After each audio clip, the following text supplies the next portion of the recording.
जिन जिन लोगों को दरूद पाक याद है पूरी ईमानदारी के साथ ज़ोर से दरूद पाक पढ़ लीजिए। सल्लल्लाहु अलैहि नबील उम्मी वालिहि बारिक वसल्लम सलातम व सलामन अलैका या रसूल अल्लाह सल्लल्लाहु अलैहि वसल्लम। हज़रात, मैं 4 मिसरे पढ़ रहा हूँ और मैं अहले स्टेज की तवज्जो और इनकी दुआ चाहूँगा। ये कतरा होके भी दरिया से जंग करता है, ये कतरा होके भी दरिया से जंग करता है, इसे बचाना समंदर की जिम्मेदारी है। ये कतरा होके भी दरिया से जंग करता है, इसे बचाना समंदर की जिम्मेदारी है। दुआ करें कि सलामत रहे ये बलियाबी, ये एक चिराग कई आंधियों पे भारी है। दुआ करें कि सलामत रहे ये बलियाबी, दुआ करें कि सलामत रहे ये बलियाबी, ये एक चिराग कई आंधियों पे भारी है। हज़रात, अब तो हम लोगों ने ये तय कर लिया है कि जिक्र नबी साहबे लौलाक करेंगे, इस्लाम के दुश्मन को तहे खाक करेंगे। तुम जंग के मैदान में तलवार संभालो, हम जंग के मैदान में मिसवाक करेंगे। तुम जंग के मैदान में तलवार संभालो, हम जंग के मैदान में मिसवाक करेंगे। हज़रात, वक्त बहुत हो गया, मैं थोड़ी देर के लिए आया हूं और मैं कतई आने की पोजीशन में नहीं था, मगर गुज़श्ता दिनों झारखंड में जो इजलास हुए तो उलमा ने शिकायत की कि वो क्यों नहीं है। असल मेरे घर में मेरी भतीजी की शादी थी, मैं उसमें मसरूफ़ था इसलिए नहीं आ सका। बाकी तमाम प्रोग्राम में मैंने इदारे शरिया के कदम से कदम मिलाकर चलने का इरादा किया है और इंशाअल्लाह ताला इस तहरीक के लिए जो भी कुर्बानी देनी होगी देंगे। कुछ लोग कह रहे हैं कि फायदा क्या हुआ, अभी तो तहरीक शुरू हुई है। कुतुबुद्दीन साहब और काजी शरीयत अल्लामा डॉक्टर अमजद रजा साहब अभी से ये मुतालबा होने लगा कि फायदा क्या हुआ, अंधे हो या पढ़े लिखे नहीं हो, अखबार नहीं पढ़ते। 3, 4, 5, 7 दिसंबर को इदारे शरिया तहरीके बेदारी के स्टेज से ये डिमांड हुआ कि मुस्लिम अक़लियती तलबा के लिए रिहायशी तालीम का इंतजाम करो। अभी 4 दिन पहले हुकूमत बिहार ने कैबिनेट मीटिंग बुलाकर 13 जिला में मुस्लिम अक़लियती बच्चों के तालीम के लिए हॉस्टल का ऐलान किया है।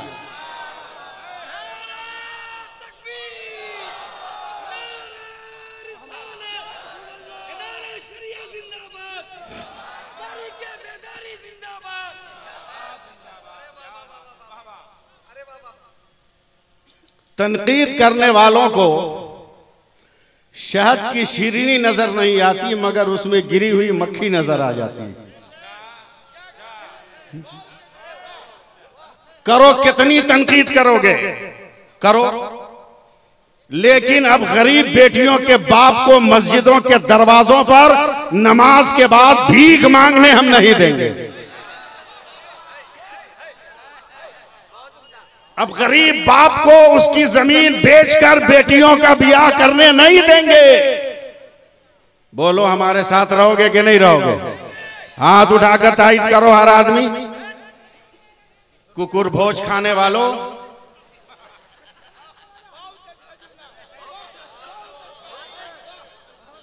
तुमसे किस वफा की उम्मीद रखें हम?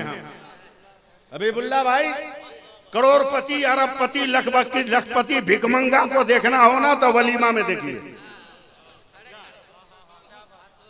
प्लेट ले लेगा और काउंटर घूमेगा। एक रसगुल्ला दे दो, थोड़ी सी बिरयानी दे दो।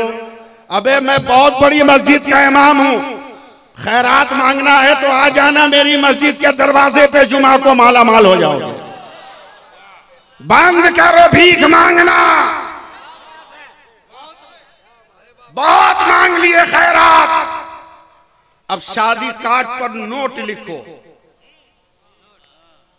शादी कार्ड पर नोट लिखो, आपको मेरे लड़के की बारात की दावत है, मगर शर्त यह है कि बारात वही जाएंगे जो लड़की के गांव की मस्जिद में जमात के साथ नमाज पढ़ेंगे।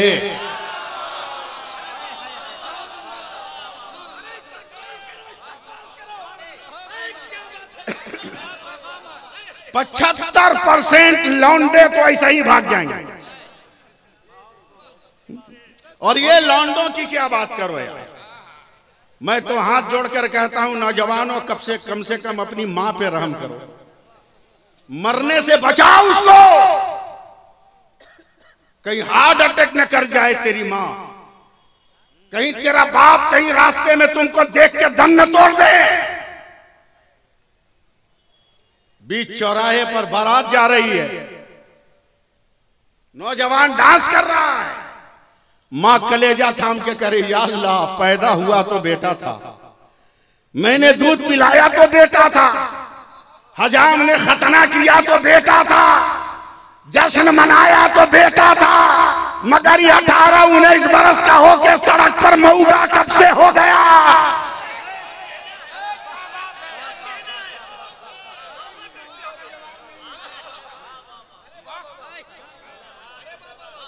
हौसला पैदा करो। और मैं उलमा से भी गुजारिश कर रहा हूं कि आप भी कमेटियों के रोब में मत आओ, आप भी अपना रोब कमेटी पे जमाओ। बलियावी साहब जान रहे, अभी जुमेरात को एक अरबपति बाप के बेटे की शादी मेरे यहां हुई, एक पटाखा छोड़ा, निकाह पढ़ाने से इनकार कर दिया। मैंने सुबह को 5000 लोगों को लेकर मस्जिद घेर लिया। मैं तने तना मस्जिद के दरवाजे पर, क्या करने आए हो? कहा हुजूर तौबा करने आया।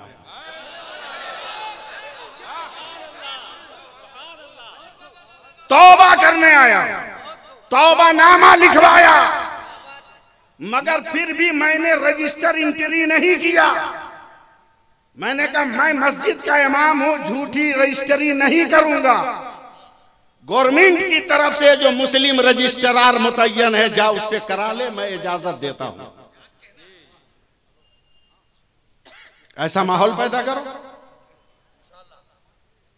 स्कूल के लिए तरस रहे, कॉलेज के लिए तरस रहे, अगर शादी ब्याह के इन पैसों को बचाकर अपने गांव में एक को सरदार बनाकर अगर 5 बरस उस फजूल पैसे को जमा कर लो तो हर गांव में एक स्कूल बन सकता है, हर गांव में एक मदरसा बन सकता है, कॉलेज बन सकता है। हम डॉक्टर के पास जाकर हाथ बांध के खड़े रहेंगे, लीडरों के पास जाके हम हाथ बांध के खड़े रहेंगे। अपने बच्चों को ऐसा बनाओ कि जमाना उसके सामने हाथ बांध के खड़ा रहे। नेताओं ने समझा तुमको क्या, शादी ब्याह की तो बहुत दावत खाए हो, आइंदा खाने की नियत मत करना। हाँ, बस 2 मिनट कुतुबुद्दीन साहब। हाँ,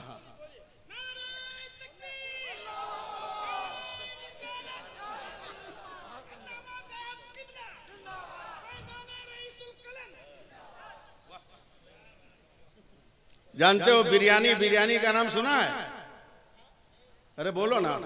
कलकत्ता में तो इस लफ्ज का हैजा फूटा हुआ। हाँ, अभी 1 हफ्ता पहले एक बहुत बड़े बिरयानी हाउस वाले से मेरी बात हुई। हमने कहा बे पूरे कलकत्ता में अरसलान बिरयानी, अमीनिया बिरयानी, अहमदिया बिरयानी, हाजी बिरयानी, नमाजी बिरयानी, कभी हरिद्वार बिरयानी भी बनाओ ना, अयोध्या बिरयानी भी बनाओ। हिम्मत नहीं है, मगर उस बिरयानी को अपने हाथ पे रखो और मेरे चंद जुमले सुनो। बिरयानी बनाने के लिए जब बावर्ची बुलाओगे तो बोलेगा 25 ग्राम तेजपत्ता। बोला क्या होगा?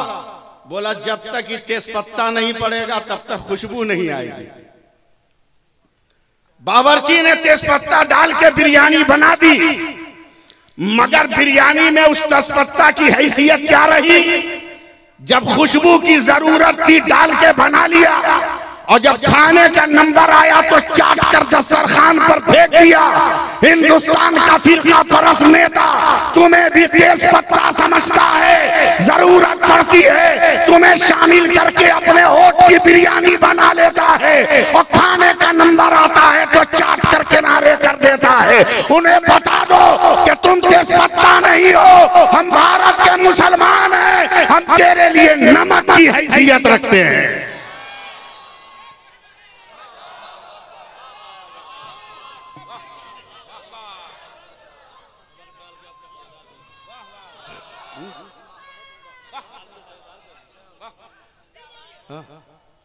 हमारा इम्तिहान लोगे? अबे डूब मरो, डूब मरो। पानी नहीं है तो किसी मुसलमान के जग का पानी ले लो, डूब मरो। मुसलमान ये है वो है, ऐसा कर दिया, वैसा कर दिया, वैसा कर दिया। भूल गए नवंबर का महीना? यही नवंबर का महीना फैजी साहब, उत्तरकाशी में 41 मजदूर फंस गए सुरंग में। हिंदुस्तान की तमाम फौजी ताकतों ने कहा मेरे बस में नहीं। फ्रांस ने कहा मैं टीम भेजूंगा, टीम ने कहा मैं नहीं निकाल सकता। जब सारी दुनिया की डिफेंस ताकतों ने जवाब दे दिया, तब 2 मुसलमान उठा हिंदुस्तान का तुम फिक्र मत करो, वतन के मुहाफिज हम हैं, हम अपने वतन के लोगों को जान बचाएंगे। और हमें वफादारी का सबक मत दो। अपनी औकात पहचानो। ट्रेन में जानते हो ना, तीसरी कौम की हुकूमत है, तीसरी बिरादरी की हुकूमत है ट्रेन में, समझ रहे हो? नहीं समझे? अबे ताली वाले समझे? एकदम हाफ बलियावी साहब पॉइंट खींच के दे पैसा, मगर 40 साल से यह गुनहगार सफर कर रहा है। आज तक नहीं देखा कि भारत के छक्के किसी दाढ़ी टोपी वाले को टच किए, नहीं देखा। एक दिन मैं साइड सीट पे बैठा था, मेरे बगल से रंग जमा के जा रहा था काफिला। मैंने कहा इधर आ। आने से पहले उन लोगों ने सर पे दुपट्टा रखा। कहा बाबा क्या कहना है? कहा हम भिखारी हैं कि हमसे पैसा नहीं मांगे, हम फकीर लगते हैं। तुम्हारी औकात बता दी भारत के छक्कों ने। उन्होंने कहा नहीं बाबा, आप लोग देखने में मर्द लगते हैं इसलिए आप लोगों से नहीं लगते हैं।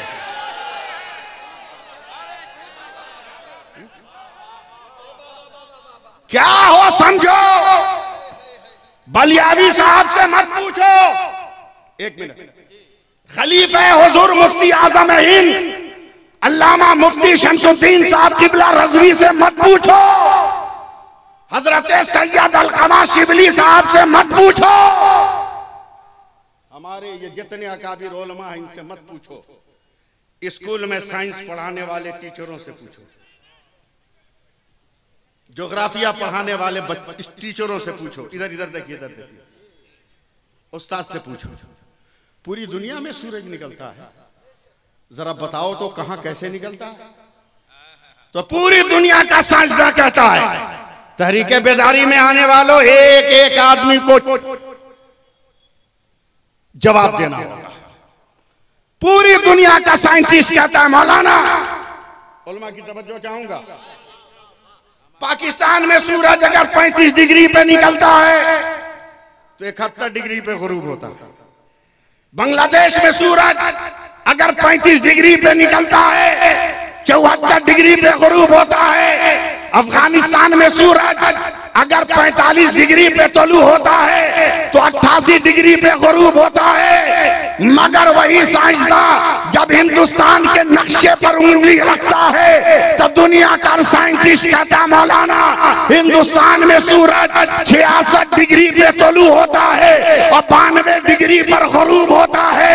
तो मैं कहता हूँ दुकान बंद कर, अबे 66 हरफे अल्लाह का आदत है और 92 हरफे मोहम्मद का आदत है। भारत का सूरज सुबह को ला इलाहा इल्लल्लाह कहता है और शाम को मोहम्मद और रसूलुल्लाह कहता है।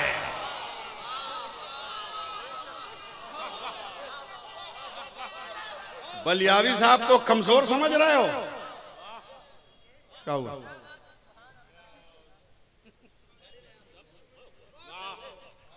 दुबला पतला समझ रहे हो?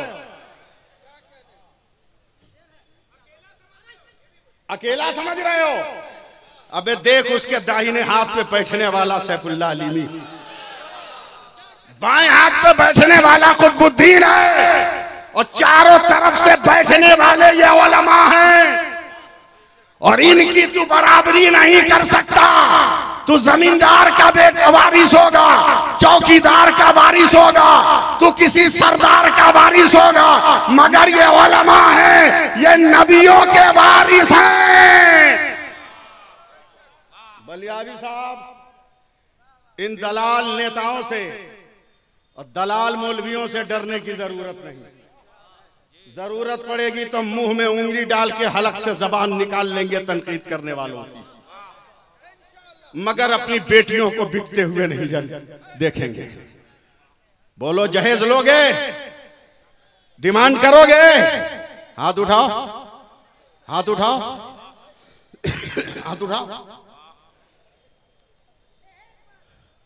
हम एक आदमी को तलाश कर रहे हैं हिंदुस्तान में, एक आदमी को। एक पर तो नजर है मुफ्ती शमसुद्दीन साहब किबला पर, एक और कोई इनकी तरफ बुजुर्ग मिल जाए। अगर तुम नहीं मानोगे ना तो ताबीज लिखवाएंगे उन लोगों से। जिस स्टेज पे बैठोगे निकाह पढ़ाने के लिए ना, पढ़वाने के लिए ताबीज पढ़ के फेंक देंगे, बेटा चिपके रहो। हम ख्वाजा की औलाद हैं। बोलो बोलो बोलो बोलो, अरे बोलो ना सुभान अल्लाह। अगर खड़ा उड़ाकर जोगी जयपाल को अब्दुल्ला बयाबानी बना सकते हैं तो हमारे उलमा भी बिगड़े हुए नौजवानों को कौम का मुसले और कौम का सालार बना सकते हैं। अब सियासी लोगों को खलबली लग गई कि मौलवी जाग गया, अब उनको पसीना आने लगा, अब कैसे पकड़ा जाए? तो याद रखो इस्लाम और इस्लाम की हुकूमत को नुकसान ज्यादातर अपनी बिरादरी से ही हुआ। आखिरी बात सुन लो, मगर जी लगा के एक बार सुभान अल्लाह कह दो। या अल्लाह, इतने बड़े मजमे में इतनी ही आवाज? सड़क से जाने वाले को महसूस होना चाहिए कि मुफ्ती आजम का गुलाम बैठा हुआ है, आला हजरत का दीवाना बैठा हुआ है, अल्लामा अरशदुल कादरी का मस्ताना बैठा हुआ है। हाथ उठाओ, जोर से बोलो सुभान अल्लाह। उलमाए कराम जरा सा सहारा दे। एक शेर बूढ़ा हो गया, बैठे बैठे खा रहा है जंगल में। जंगल के नौजवान शेरों ने कहा कमाए हम खाए बुढ़वा। आजकल बेटा लोग भी यही कर रहा है, कमाने लगता है ना तो बाप की मेहनत और कमाई भूल जाता है। मेरे वालिद मेरी तरबियत करते थे तो एक कहानी सुनाते थे कि एक आदमी अपने ससुराल जा रहा था। सुन रहे हैं आप लोग? 500 का कंबल कांधे पे था, अब 5 रुपया का प्लास्टिक का जूता पहना था। बारिश हो गई, रास्ते में कीचड़ है, सफर करते हुए जूते में मिट्टी लग गई, तो उस पार जाकर 500 रुपये के कंबल से 5 रुपये का जूता साफ कर रहा है। अकलमंदों ने कहा, अरे बेवकूफ, इतना कीमती कपड़ा से इतना सस्ता जूता? का चुप रहो, तुम क्या समझोगे? कंबल बाप की कमाई का है, जूता मेरी कमाई का है, इसकी अहमियत का अंदाजा हमें। आज आपका भी वही हाल है। नए आंचल की खुशबू मिल गई तो पुराने आंचल की हवा भूल गए। अबे नए आंचल में परफ्यूम की महक है, पुराने आंचल में ममता की महक है। शेर बूढ़ा हो गया, शेर बूढ़ा। जंगल के शेरों ने 2-4 महीने के बाद कहा हट, इसको नहीं खिलाएंगे, बाइकाट करो। तो भूखा कब तक रहेगा भाई, निकलना ही है। जंगल से बाहर एक दिन निकल गया बूढ़ा। गांव के कुत्तों ने देखा, कहा यही है जो हमारे बाप दादा को खाया था, खानदान को यही साफ किया था। गांव के सारे कुत्ते घेर लिए, उसको काटने के लिए दौड़ने लगे, जब तक जंगल से जवान शेरों का जत्था आया। कब बूढ़े शेर पे गांव के कुत्ते हमला कर रहे हैं, जवान शेरों ने हमला किया, कुत्तों को मार काट के भगा दिया। तो बूढ़े शेर ने रोकर कहा, बेटा तूने तो हमारा बाइकाट किया था, फिर मेरी जान क्यों बचाई? कहा चाचा आपस में जितना झगड़ना हो झगड़ लेंगे, मगर जब कौम और बिरादरी का सवाल आएगा, झगड़ा नहीं देखा जाएगा, कौम का वकार देखा जाएगा।